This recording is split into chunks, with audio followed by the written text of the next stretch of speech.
Jeudi 27 avril, bonsoir à tous, bienvenue dans le flash de 18 h. Merci de nous suivre sur RTI 1. Le monde célèbre la journée internationale des filles et des femmes dans les TIC. L'objectif est de créer un mouvement international pour encourager les jeunes filles et les jeunes femmes à envisager une carrière dans le secteur du numérique. Nous sommes à la veille du Salon international du tourisme d'Abidjan, CITA. Sur le site, l'heure est au dernier réglage. Le directeur général de Côte d'Ivoire Tourisme s'est rendu sur place afin de s'assurer que tout est fin prêt. Prévu du 28 avril au 1er mai 2017, le Salon international du tourisme d'Abidjan est axé cette année sur le tourisme durable, un engagement nécessaire pour l'Afrique. 2 millions de francs CFA en coupure de 10 000 francs de faux billets ont été saisis par l'unité de lutte contre la criminalité transnationale. Le présumé contrefacteur a été arrêté avec les faux billets en sa possession dans la commune de Yopougon, à Boussanogo. Ces liasses en coupure de 10 000 ont une valeur de 2 millions de francs CFA. En réalité, ce sont le faux billet. Et pour cause. Celui-là est vrai, celui-là est faux.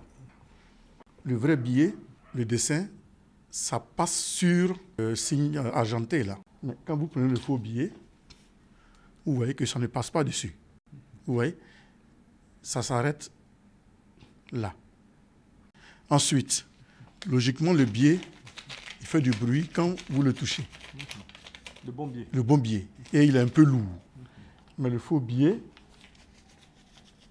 vous voyez, et il n'est pas lourd, il est fin. Ensuite, regardez bien les écritures. Le vrai billet, il est foncé. Le faux billet, il est un peu clair. Voilà. Et le dernier signe distinctif, quand vous regardez bien, il n'y a rien. Il n'y a aucun dessin.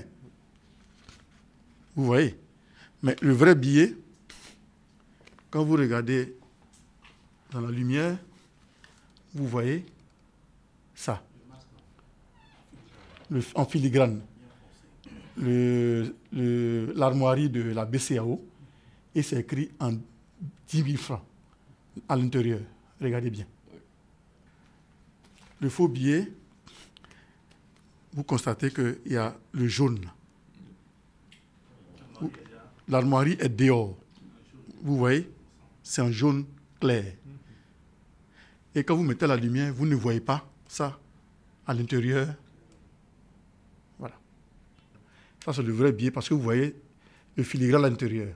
Le faux billet, il n'y a pas de filigrane.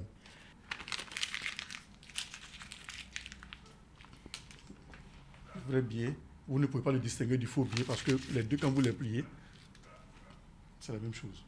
Donc ça ne peut pas être un signe pour distinguer le faux du vrai. Ces faux billets de banque devraient être écoulés dans les banques, commerces et marchés ivoiriens. Mais la promptitude des hommes de l'unité de lutte contre la criminalité transnationale organisée a permis de faire échouer le projet du contrefacteur, membre d'un réseau spécialisé dans le blanchiment d'argent. Le contrefacteur sera conduit devant le parquet pour répondre de ses actes. Au Burkina Faso, il devait s'ouvrir aujourd'hui. Le procès des 32 ministres du dernier gouvernement de Blaise Compaoré a finalement été renvoyé au 4 mai prochain. Le gouvernement d'octobre 2014 est poursuivi pour complicité d'homicide et complicité de coups et blessures volontaires pour avoir participé au Conseil des ministres qui a conduit à la répression des manifestants. La peine de l'ex-président tchadien n'a pas été révisée comme l'espéraient ses avocats. La condamnation à la prison à vie a été confirmée en appel. Hissène Habré a été condamné pour crime contre l'humanité par les chambres africaines extraordinaires de Dakar au Sénégal. Il doit verser 82 milliards de francs CFA aux 7 400 victimes pour les préjudices subis entre 1982 et 1990 sous son règne. En Turquie, 9 103 policiers ont été suspendus pour des raisons de sécurité nationale. Ils sont accusés de lien avec le prédicateur Fethullah Gülen, exilé aux États-Unis. C'est lui qu'Ankara tient pour responsable du putsch raté du 15 juillet. Le monde du sport est en deuil. Le footballeur gabonais d'origine ivoirienne, Moïse Brou Apanga, est décédé d'une crise cardiaque sur le terrain d'entraînement de son club, le FC 105 de Libreville. Merci de votre attention. Le journal à 20 h sur RTI 1.